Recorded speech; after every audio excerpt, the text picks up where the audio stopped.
리플의 최근 행보는 어딘가 답답하게 느껴집니다. 트럼프와의 정치적 결탁, 그리고 100만 달러가 넘는 거액의 정치 자금 지원에도 불구하고 결과는 예상과 정반대였습니다. 리플이 기대했던 건 미국 정치권의 전폭적인 지원이었지만 돌아온 건 배신과 배제였습니다. 오늘 제가 여러분께 말씀드릴 이야기는 조금은 답답한 이야기입니다. 이건 거대한 정치적 메시지, 그리고 암호화폐 시장을 뒤흔든 충격적인 사건의 기록입니다. 2024년 리플은 트럼프 재집권을 기회라 확신했습니다. 취임 기금의 500만 달러 상당의 XRP를 기부하고 친암호화폐 성향의 정치자금 조직에도 수백만 달러를 더했습니다. 리플의 계산은 단순했습니다. 정치자금을 통해 권력과 연결되면 미국 정부가 리플을 전략적 자산으로 인정해주고 미국 내에서 법적 규제를 해소한 뒤 사업을 확장해 나갈 생각이었습니다. 그 순간 투자자들은 환호했죠. 드디어 리플이 정치권과 연결됐다. 이제 제도권 진입은 시간 문제라고 생각했습니다. 하지만 바로 이 확신이 곧 치명적인 균열로 이어지게 됩니다. 2025년 3월 2일 플로리다 마어라고에서 열린 기부자 행사. 그 자리에서 브라이언 발라드 로비 회사의 한 직원이 트럼프에게 한 장의 메모를 전달했습니다. 메모에는 미국이 전략적으로 비축해야 할 암호화폐 명단이 적혀 있었습니다. 비트코인, 이더리움 같은 대표 자산과 함께 리플, 솔라나, 카르다노까지 포함되어 있었죠. 트럼프는 큰 고민 없이 이 문서를 비서에게 건넸고 몇 시간 뒤 백악관 공식 SNS에는 이 리스트가 그대로 올라갔습니다. 미국이 미래를 위해 준비해야 할 전략 암호화폐 자산. 시장은 즉각 반응했습니다. 특히 리플 투자자들은 드디어 리플이 미국 정부의 전략 자산으로 인정받았다며 환호했죠. 하지만 그 열기는 오래가지 못했습니다. 백악관 내부 검토 과정에서 이 메모의 배후가 리플의 로비 네트워크였다는 사실이 드러난 겁니다. 트럼프는 자신이 특정 기업의 이해관계를 국가 전략처럼 발표해버렸다는 사실에 굴욕을 느꼈습니다. 이 사건은 단순한 실수가 아니었습니다. 대통령이 로비스트의 손에 놀아났다는 이미지가 생겼고 트럼프의 신뢰는 리플로부터 빠르게 거둬들여졌습니다. 이때부터 리플은 백악관의 정책 논의 테이블에서 조금씩 밀려나기 시작합니다. 트럼프의 SNS 게시물은 곧바로 백악관 내부를 뒤흔들었습니다. 암호화폐 정책을 총괄하던 인사들은 격분했고 비서실장은 상황 파악에 들어갔습니다. 조사 결과 메모의 배후가 브라이언 발라드 로비 회사 그리고 그 고객이 리플이라는 사실이 드러나자 트럼프의 분노는 폭발했습니다. 이후 트럼프는 발라드를 직접 언급하며 그는 더 이상 어떤 자리에서도 환영받지 못할 것이라고 못 박았습니다. 워싱턴 정치권 전체에 신호가 내려진 순간이었고 리플은 더 이상 보호받지 못하는 위치에 놓였습니다. 트럼프의 분노는 곧 행동으로 이어졌습니다. 그는 비트코인 전략 비축 행정명령에 서명했지만 그 명단에서 리플은 철저히 배제되었습니다. 리플은 압수된 암호화폐를 보관하는 별도 창고에만 포함됐을 뿐 전략 자산으로는 지정되지 않았습니다. 시장도 곧바로 반응했죠. 한때 44억 달러까지 치솟았던 리플의 시가총액은 흔들렸고 투자자들의 신뢰도 무너졌습니다. 브라이언 발라드는 백악관에서 추방당하며 워싱턴의 핵심 로비스트에서 하루아침에 몰락했습니다. 그러나 이것은 시작에 불과했습니다. 2025년 7월 30일 백악관은 166페이지에 달하는 디지털 자산 정책 보고서를 발표했습니다. 그 안에는 비트코인, 이더리움, 솔라나, 체인링크가 전략 암호화폐로 언급되었습니다. 하지만 리플은 단 한 번도 언급되지 않았죠. 500만 달러를 기부하고도 명단에서 완전히 빠진 리플. 이건 단순한 우연이 아니라 의도적인 배제였습니다. SEC 소송에서 승소했음에도 불구하고 리플의 가격은 $3를 지키지 못하고 무너졌습니다. 시장은 이미 알고 있었습니다. 정치적 지원 없는 리플의 미래는 없다는 것을. 결국 리플의 수백만 달러 기부는 배신으로 돌아왔습니다. 정치를 돈으로 살 수 있다고 믿었던 리플은 되려 정치의 희생양이 되었습니다.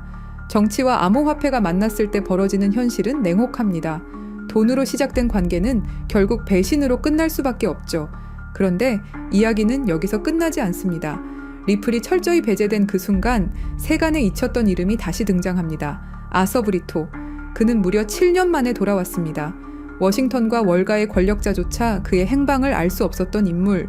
그의 귀환 시점이 리플이 백악관 정책에서 제외된 순간과 정확히 겹쳤습니다. 일부는 이렇게 말합니다. 이건 단순히 트럼프의 배신이 아니다. 그림자 정부, 딥스테이트의 개입이다. 리플과 트럼프, 그리고 보이지 않는 세력. 이 복잡한 구도 속에서 남는 질문은 하나뿐입니다. 아서 브리토가 7년 만에 돌아왔다. 왜 지금일까?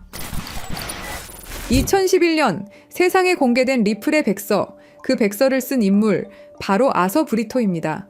대부분의 사람들은 그를 그냥 리플 창시자 혹은 뛰어난 개발자쯤으로만 알고 있죠. 하지만 그의 진짜 정체를 알게 되면 아마 소름이 끼칠지도 모릅니다. 아서 브리토는 철저히 베일에 쌓인 인물입니다. 리플의 공동 창립자이자 핵심 개발자였지만 그의 얼굴을 본 사람조차 거의 없습니다. 지금도 연락이 닿는 건 극소수 리플의 초기 개발팀 정도라고 알려져 있죠. 그런데 여기서부터 이야기는 이상하게 흘러갑니다. 브리토는 과거 미국 국방부 산하 첨단기술연구소인 다르파와 협력했고 심지어 NSA, 미국 국가안보국의 자문위원으로도 활동한 경력이 있다는 겁니다. 그리고 놀라운 건 현재 리플의 최고 기술 책임자이자 수석 개발자인 데이비드 슈워츠 역시 바로 NSA 출신입니다. NSA가 어떤 곳인가요? 2013년 내부 고발자 에드워드 스노든이 세상에 폭로한 그 이름, 미국 전역을 대상으로 불법 감청과 감시를 벌이던 그야말로 딥스테이트의 핵심 정보기관으로 지목된 바로 그 조직입니다. 여기서 우리가 주목해야 할 건 이건 더 이상 단순한 개발자의 경력이 아니라는 겁니다. 브리토와 슈워츠는 딥스테이트와 암호화폐를 연결짓는 결정적 인물일 수 있다는 거죠. 그리고 가장 수상한 대목, 아서 브리토는 리플 백서를 발표한 직후 갑자기 세상에서 사라졌습니다. 완전히 말 그대로 증발해버린 겁니다. 왜일까요? 답은 의외로 간단할 수 있습니다. 임무 완료. 시스템은 구축됐고 그의 자리를 대체할 사람, NSA 출신 데이비드 슈워츠도 남겨두었습니다. 그 후 리플은 진심으로 혁신을 추구하기 시작했습니다. 직원들은 진짜로 금융 시스템을 바꿀 수 있다고 믿었고 투자자들도 이 기술의 가능성에 매료됐죠. 그리고 그게 바로 딥스테이트의 진짜 계획이었습니다. 가짜 열정은 금방 들통납니다. 하지만 진짜 열정으로 만든 기술은 완벽한 도구가 됩니다. 의심할 수 없게 되니까요. 리플이 성공할수록 더 많은 은행들이 채택할수록 더 많은 사람들이 신뢰할수록 그들의 계획은 조용히 그러나 치밀하게 완성되어 가고 있었던 겁니다.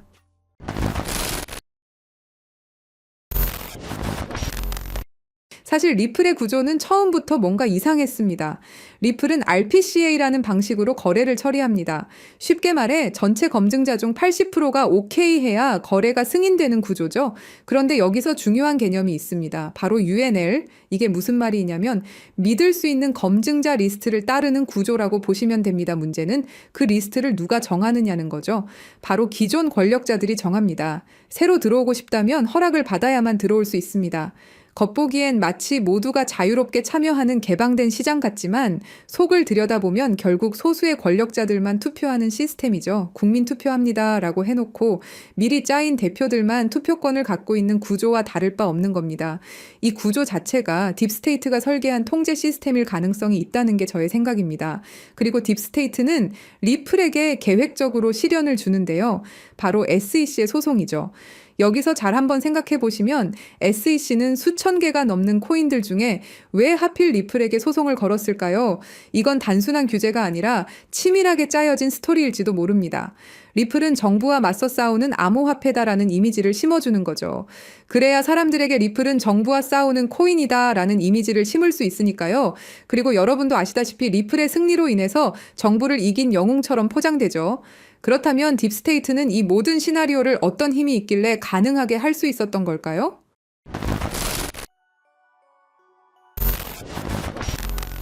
딥스테이트란 무엇일까요? 그것은 선출되지 않은 권력 집단입니다. 정부 안에 또 다른 정부가 숨어 있는 것이죠.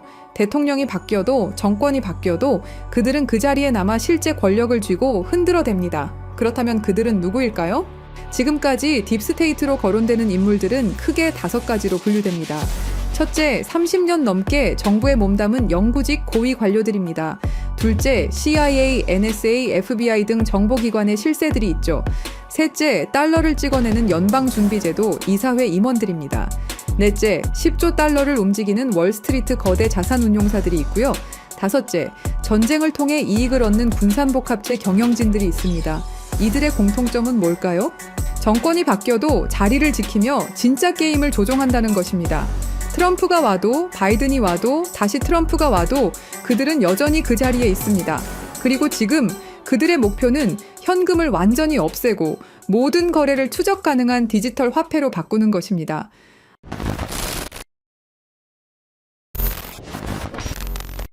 딥스테이트의 궁극적 목표는 현금을 완전히 없애고 모든 거래를 통제 가능한 디지털 화폐로 바꾸는 것입니다. 바로 CBDC 말이죠. CBDC가 왜 무서운지 설명드리자면 이건 단순한 디지털 화폐가 아닙니다. 디지털 감옥이라는 표현이 정확하죠. 모든 거래가 실시간으로 추적되고 정부가 마음대로 통제할 수 있습니다. 가장 무서운 건 프로그래머블 머니 기능입니다. 정부가 우리 돈에 직접 규칙을 심을 수 있다는 뜻인데요. 한국은행에서 실제로 공개한 예시를 보시면 CBDC를 사용할 경우 자녀 용돈 10만 원 중 2만 원은 오락비, 3만 원은 식비, 5만 원은 도서비로만 사용 가능하게 설정할 수 있다고 설명하죠. 예시는 부모가 자식에게 하는 거라고 하지만 이걸 국가와 국민으로 바꿔보면 어떨까요? 정부가 우리의 돈 사용처를 직접 정할 수도 있다라는 거죠. 일본 제품 사지 마라, 특정 지역에서만 써라, 3개월 후에는 자동으로 없어진다 같은 기능이 가능하다라는 겁니다. 상상만 해도 끔찍하죠. 그런데 이게 이미 현실이 된 곳이 있습니다. 바로 중국이죠. 중국의 사회 신용 시스템은 10억 대의 CCTV로 실시간 감시하면서 구매 내역 하나하나로 점수를 매깁니다. 담배 사면 감점, 기저귀 사면 가점. 점수가 낮으면 기차표도 살 수 없죠. 실제로 2020년까지 490만 명이 항공여행 금지, 165만 명이 기차여행 금지를 당했습니다. CBDC가 도입된다면 이런 일이 전 세계로 확산될 것이 분명하고요. 그렇게 된다면 모든 거래 실시간 추적, 언제든 계좌 동결 가능, 사용처를 정부가 제한, 돈의 유통기한 설정, 개인 신용점수에 따른 차별이 가능해지게 됩니다. 이게 딥스테이트가 100년 동안 꿈꿔온 완전 통제 사회죠.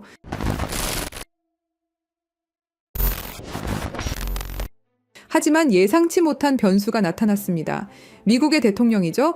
도널드 트럼프는 공식 석상에서 딥스테이트를 자신과 미국을 방해하는 정부 내 숨은 권력 집단이라고 규정해버립니다.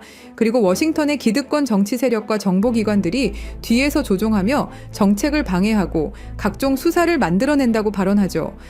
트럼프는 이 딥스테이트를 미국의 적이라 말했고 재임 중엔 이들의 기밀 접근을 차단하는 조치도 취했습니다. 딥스테이트를 청산해야 할 내부의 적으로 보고 있고 반드시 제거하겠다고 다짐했었죠. 그러면서 트럼프가 CBDC를 제외시키고 선택한 게 바로 스테이블 코인입니다. 트럼프 대통령은 달러 기반 스테이블 코인은 달러의 지배력을 더욱 강화하는 데 기여할 것이라고 강조했습니다. 그리고 2025년 7월 18일 트럼프 대통령이 지니어스 법에 서명하면서 스테이블 코인의 법적 기반이 완성되었습니다. 이건 딥스테이트의 CBDC 계획에 대한 직접적인 도전장이었죠. 이제 두 시스템이 정면으로 충돌하고 있습니다.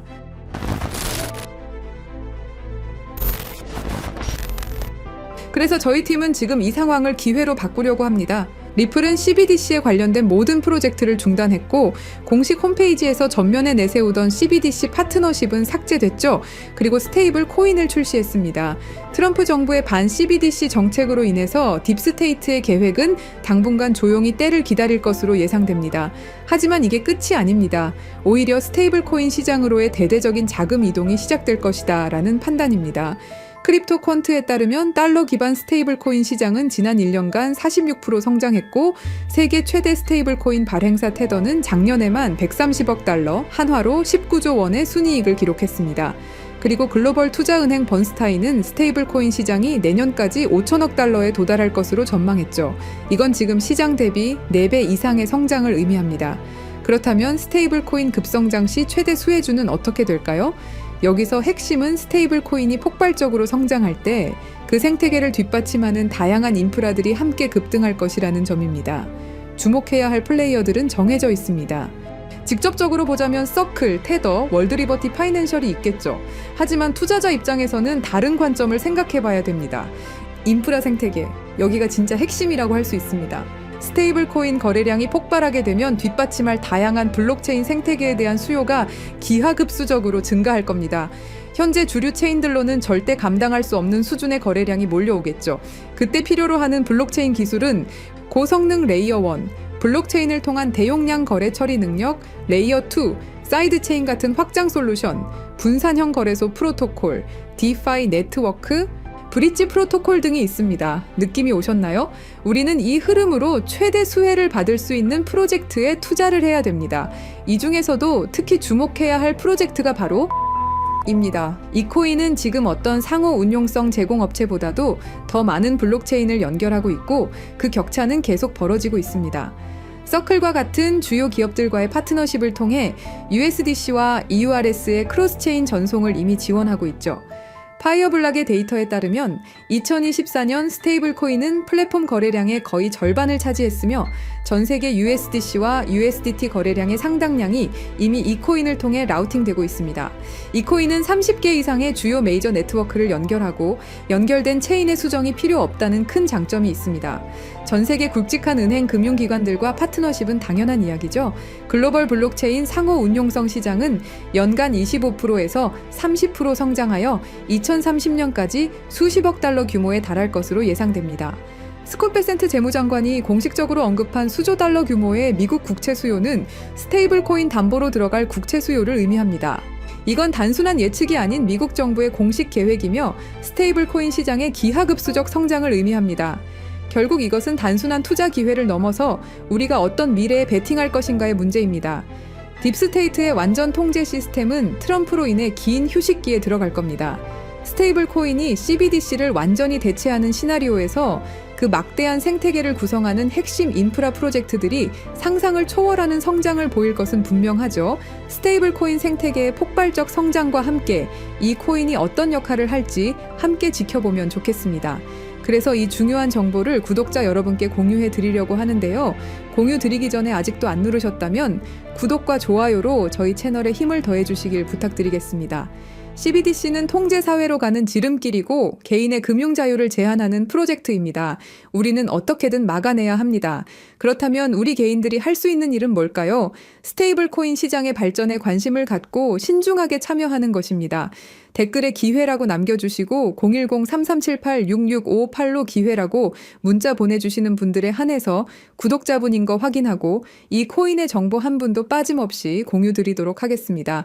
010-3378-6658로 기회라고 단 두 글자 보내주시면 됩니다. 끝까지 시청해주셔서 감사합니다.